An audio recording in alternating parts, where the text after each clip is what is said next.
On Thai PBS World Tonight, the local elections in Udon Thani are around the corner, with Thaksin and Pitha joining campaign trails.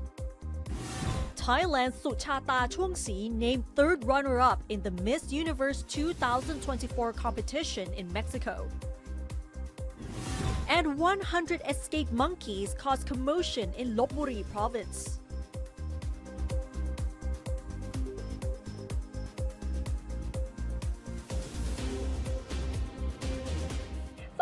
Good evening and welcome to Thai PBS World Tonight. I'm Nat Bunat. I'm Frank Kanshi. I will begin the program tonight with the local elections in Thailand's northern province of Udon Thani, where we have seen former Prime Minister Thaksin Shinawatra at the campaign trail for the very first time since his return from his exile. But you can see that the competition here is getting fierce because we not only saw Thaksin, but we also saw the other side, Pitha and Paetongtarn from the Move Forward Party. So core members of the Pheu Thai Party and the People's Party went to Udon Thani during the past week to campaign in support of their candidates in the mayoral elections, which will be taking place this Sunday, November 24th. The candidate from the Pheu Thai Party is Sarawut Phnom, while the candidate from the People's Party is Kanisorn Kurirang.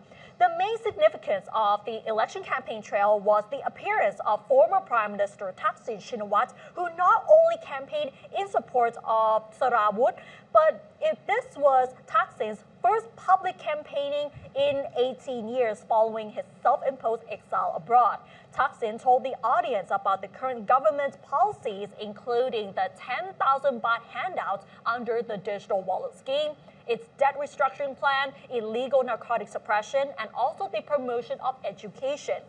Thaksin also told the audience that the government's policies will make people happier, adding that he believes the Thai economy will improve next year.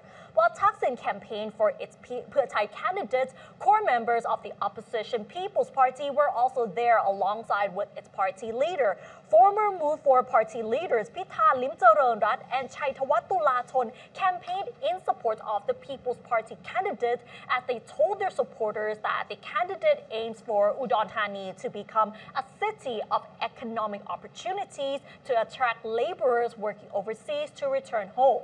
They also said that the 1.2 billion baht budget will be used to improve the transport system, education, and public health to improve the livelihoods of the people in Udon Thani. They also vowed to initiate other policies such as access to clean water, telemedicine, more effective waste management, and also improving the quality of child care centers.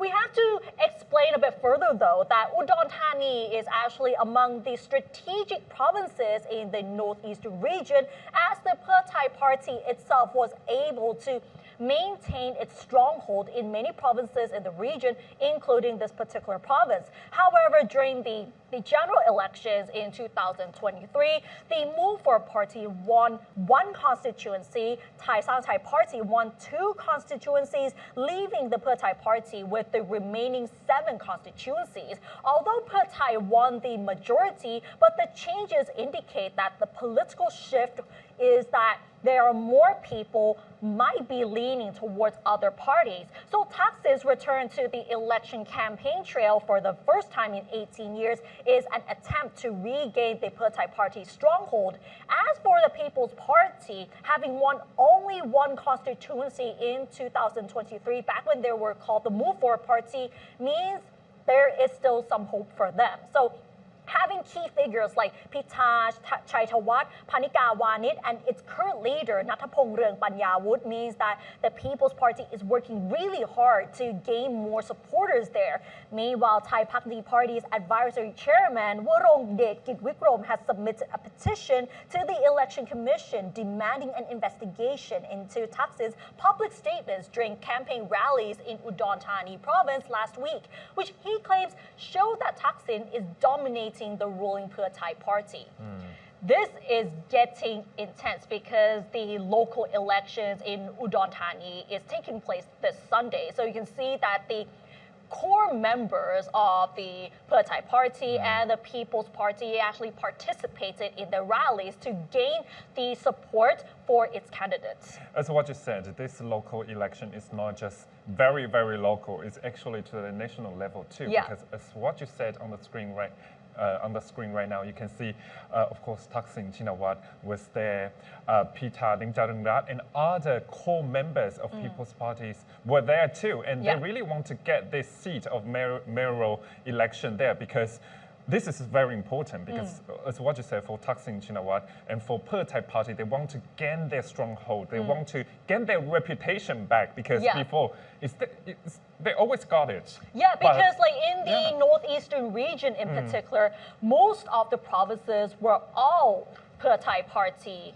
Like their base supporters are mostly Thai Party, whether it's Udon Thani or any other provinces. And if you put it in very simple words, these provinces were all red. Yeah. But because of the general elections last year, some of the constituencies were leaning towards other parties. So that might be a little bit of an instability for the Thai. So that is why the Thai has been trying to maintain that entire stronghold for particular provinces in the northeastern region. But then the hard work goes to the People's Party right now because they haven't been able to gain that popularity in rural areas. And recently, the People's Party has announced 12 representatives as candidates in the other local elections taking place in other provinces. So 12 representatives for 12 provinces. So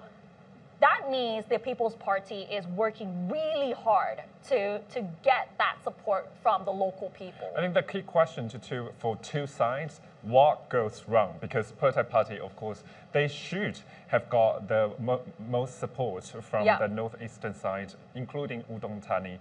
And of course, right now, Thaksin Shinawatra, the father of the Thai Party, also there to gain support. But how about, as what you said, the People's Party there? Because after Move Forward Party was dissolved, Khun Thang got over and Yeah. of course become the leader right now. But they haven't got a win in the Yeah. local election. So what's the secret sauce there, and how to get the popularity is the key for Khun Thang. And that would be really hard on Natapong at the moment, but you have seen that most of the core members of the now defunct Move Forward Party and the Future Forward Party have took part in all of the campaign rallies because this is probably the only way to gain that Yeah. support from the local people, just getting someone who is well known and well respected. And we only have 7 days to go to see the result. This Sunday, we Yeah, will this see Sunday. which side will get the seat. And this symbolizes very important sign of the next general election and the incoming local election. too. Yes. Let's turn the page to international stage because, of course, our Prime Minister Paetongtarn has announced some successes during this APEC summit in Peru this year. She talks about digital connectivity, sustainable development, and also some cooperation with APEC member economies. So Prime Minister Paetongtarn, who recently joined the APEC summit in Peru, talked about the successes of discussions with APEC economic leaders. For bilateral talks, Paetongtarn said she has talked to the president of Peru, in which she insists that Thailand is ready to continue with the cooperation with Peru, especially with the FTA between Thailand and Peru, as Peru recently opened its new port, which would be an opportunity for Thai agricultural exports, and that would also complement Thailand's Lop Buri project. Previously, Chinese President Xi Jinping has voiced support for Thailand joining BRICS and to play host to regional organization meetings such as the Asia Cooperation Dialogue and Mekong Lanchang Cooperation. He also pledged cooperation with Thailand in the development of clean energy and digital technology to expand trade and investment and educational cooperation, as well as in the suppression of transnational and online crimes.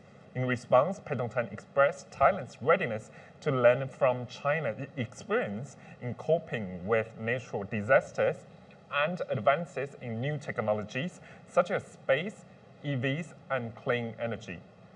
She also said that Thailand is ready to cooperate with China under the framework of Global Civilization Initiative to promote Thailand's soft power as well as cultural and tourism exchanges. Meanwhile, Paetongtarn said that APEC leaders have discussed ways to enhance trade and investment among the member economies with aims to establish the FTA of the Asia Pacific.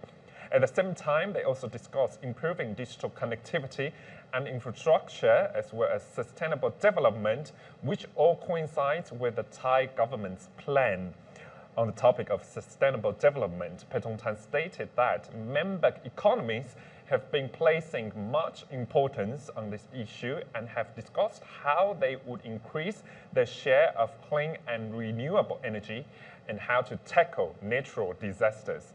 Paetongtarn also mentioned that during discussion at the APEC, the dialogue with APEC economy leaders, she had a chance to discuss with those working in various sectors such as in energy, EVs, and artificial intelligence. She also informed that Thailand is welcoming more investment in these areas, especially in AI, semiconductor, and data centers.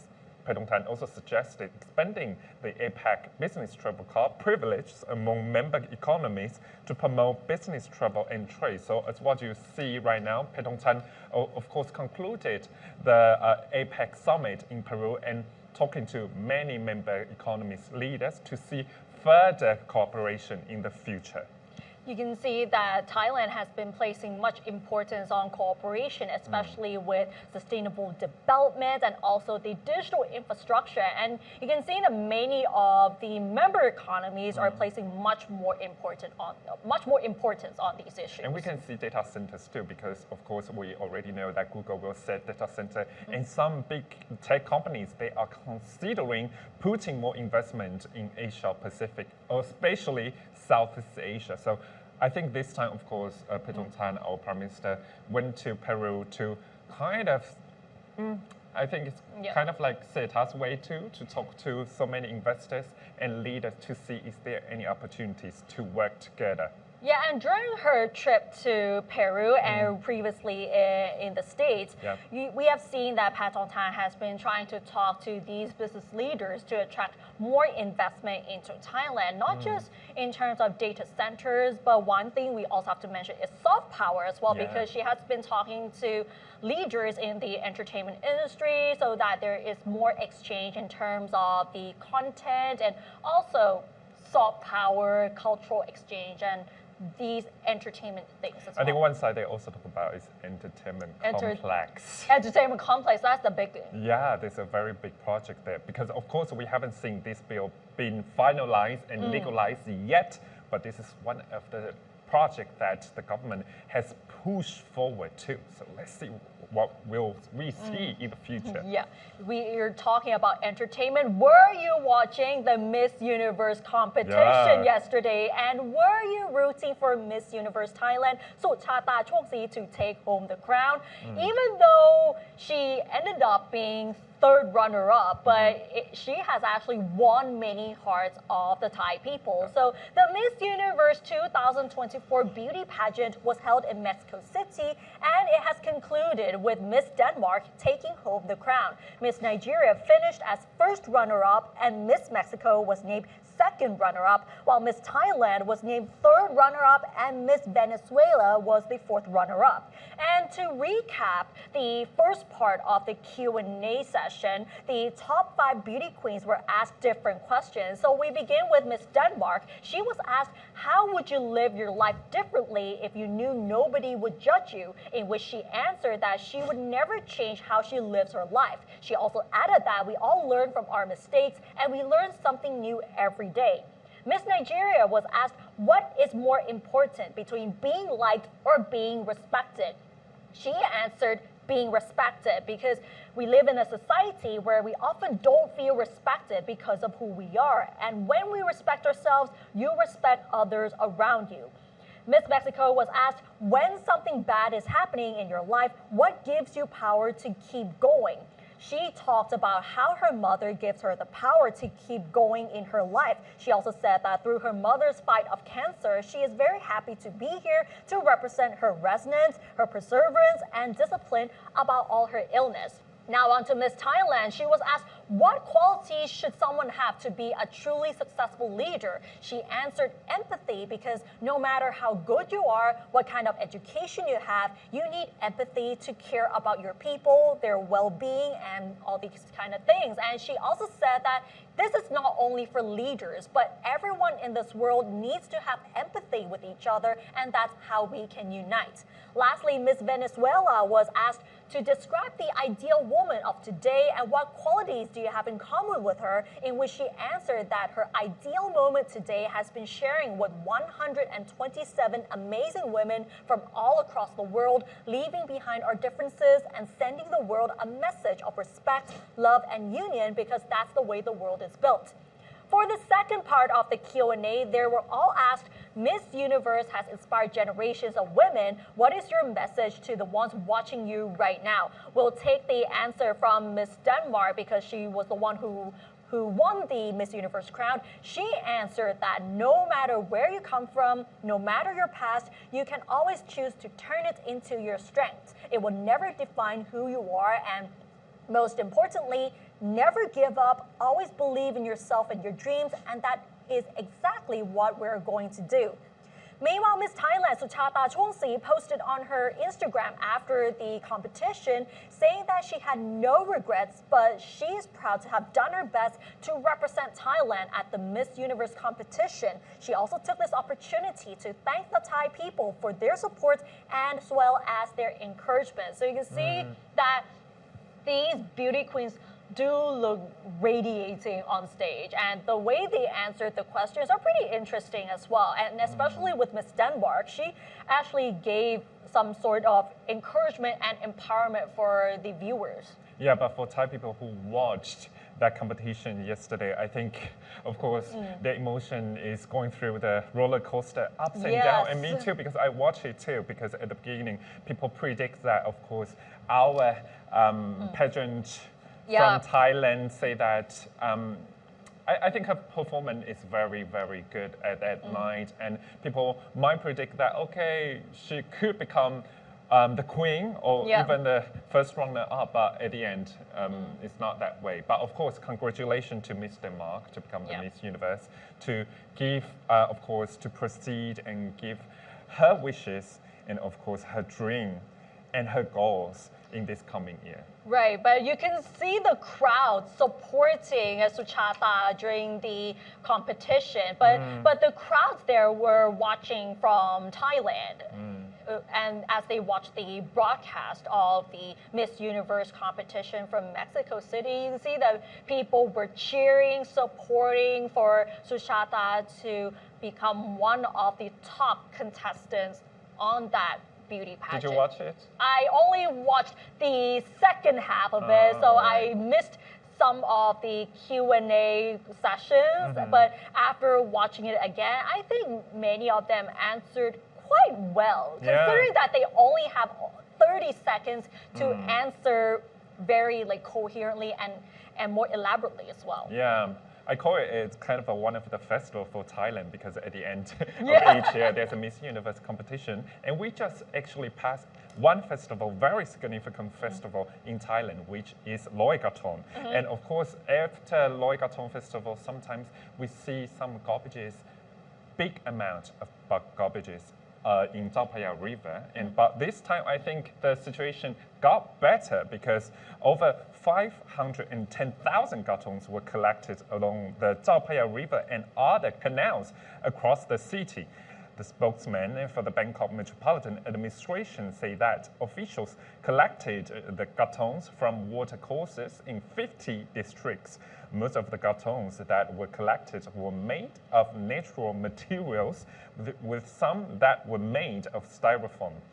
No krathongs made of bread were found. 34 public parks were open for the Loy Krathong Festival. 255 1,000 people visited the parks, and more than 96,000 krathongs were collected, an average of 1 krathong for every 3 people. The largest amount of krathongs were collected in Lakabang district with 20,800 krathongs. The krathongs collected will be separated for disposal, with those made of natural materials such as banana leaves and trunks being turned into organic fertilizers, while the styrofoam versions will be buried in landfills. Meanwhile, the city administration introduced virtual Loi Krathong via its website for the first time this year. So more than 36,000 people visited the site, and more than 10,000 virtual krathong were also floated at 4 designated places. So did you do that? Because I did it at Wat Kalayana, which is next to Wat Arun. Not many people there, but actually the temple set up a pound that people can put their krathong on, so it's easier for them to collect the garbages too. Well, I didn't attend any of the Loi Krathong festivals anywhere, but I decided to stay at home instead. But then, anyway, many people just love to participate because it's like once a year for this festival. And if you go up north, in Chiang Mai, we have Yi Peng Festival where people would put up the sky lanterns and everything goes up in the sky. It's beautiful as well. So if I could go there, I would love to witness it by myself. But anyway, when we're talking about the virtual krathongs or the digital krathongs that you're seeing right here, I think it's a great alternative because if we put physical krathongs in there, you can see that the city officials are working so hard just to collect all of them in one night. And it's hard work. And you know, for many times, many people have been told that, oh, we should use krathongs that are made from banana trunks and banana leaves because they are more biodegradable. But this has proven that that's not really the case anymore because you can see that there is like a huge pile. Just imagine 514,000 krathongs collected along the Chao Phraya River in Bangkok. That is a lot. And even though it has reduced by 19 to 20% from last year, but it's still a lot. And this serves as a reminder that whatever festival it is, there are some environmental impacts. And if you don't believe in floating physical krathongs, now you can do them online, virtual krathongs or even digital krathongs that we've seen in Klong Ang. Yeah, as what you said, the virtual krathong actually help our environment too because in the canal, as what you said, and of course at the skywalk at Siam intersection, that one is pretty impressive too because you can choose the color of krathong, and at the end you can really put your krathong that you designed virtually and it will just show on the LED screen. So it's pretty impressive. Yep, impressive as well. So now let's talk about this one. When you think of Lop Buri, you may not think of the historical sites, but you would, of course, think about the large population of monkeys causing nuisance in and around the city. Look at that. You can see all the monkeys running around the buildings and just looking for food. So a commotion was reported in a neighborhood of the Mueang district of Lop Buri province where more than 100 long-tailed monkeys broke out of a large cage and caused a public nuisance. Some of the monkeys invaded the Ta Hin police station located near the Po Kao Ton, where more than 300 monkeys were caged, while others climbed on the roofs of and broke into houses in search for food and ran around on roads in the vicinity of the cage, causing a disturbance to pedestrians and motorists. Municipal officials said that they put food in the cage in an attempt to lure the monkeys back, but it didn't work. But latest reports claim that about 86 of the monkeys had already been caught. All the monkeys which escaped from a cage at Po Kao Ton had been captured by officials from the Department of National Parks, Wildlife and Plant Conservation at the request of the Mueang District Administration to reduce the monkey population and to reduce the disturbance they cause to residents. More than 2,000 monkeys have been caught and relocated to a nearby rehabilitation center. The municipal administration has approved a 26 million baht budget to build a new shelter inside a monkey zoo for the captured monkeys, and the project is expected to be completed in June next year. So it's just, as what you say, in the cage. Wow, so many monkeys Oh my there. God. And more than 100 just escaped. So it's what you More say. than, more than 100 Yeah. escaped, and in one cage, it's more than 300. So you can see that the monkey population is just growing and growing. But even though we do not believe in harming these animals, but then the fact that the monkeys are running around, running on top of the roofs, on top of the police station, and causing public nuisance. And disturbance too. Yeah. And I think because I think residents in Lop Buri, they already know this kind of phenomena that sometimes Yeah. they will see wild monkey walking around, running around for food, but this time it's a very large numbers of monkeys. Yeah, and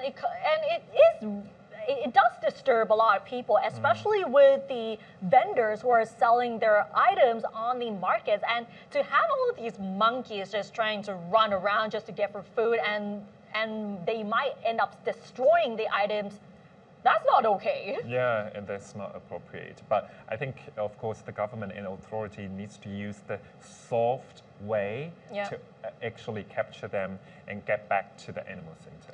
Yeah, but we'll have to wait and see how they deal with the situation, because that monkey business is just a tough business. Right. All right, and that wraps up tonight's edition of Thai PBS World Tonight. Join us every Monday and Tuesday at 6 p.m. on Thai PBS World's Facebook and YouTube Live. And don't forget to follow us on social media and our website, thaipbsworld.com, for all the latest updates about Thailand as well as analyses. Thanks for watching. I will see you tomorrow. Sawasdee ka. สวัสดีครับ